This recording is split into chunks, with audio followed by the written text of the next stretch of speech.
మీకు ఒక స్టోరీ చెప్పాలి. ఇక్కడ ఇండియాలో ఉన్న పిల్లలందరికీ ఒక బొమ్మ గీయమని, కోతి బొమ్మ గీయమని కాంపిటీషన్ పెట్టారంట. దేశంలో ఉన్నటువంటి పిల్లలందరూ రకరకాల రూపాల్లో కోతుల్ని బొమ్మలు గీసి పెట్టారంట. కానీ ఆంధ్రప్రదేశ్లో ఉన్న పిల్లలందరూ కోతి బొమ్మ గీయమంటే చంద్రబాబు నాయుడు బొమ్మ గీసి ఇచ్చారంట. ఎందుకని? ఇది ఒక తోకలేని కోతి.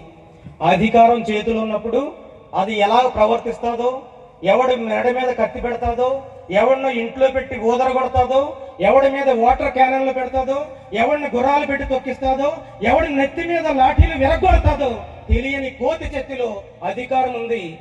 ఇదే అధికారం కేంద్ర ప్రభుత్వంలో కూడా ఉంది. కాబట్టి అధికారం చేతిలో ఉన్నప్పుడు వీళ్ళు ఏ నిర్ణయాన్ని తీసుకుంటారు? పోలీసులు వాళ్ళ చేతిలో ఉంటారు. గూండాల పోలీసుల రూపంలో మిమ్మల్ని తన్నడానికి, ఎరగొట్టడానికి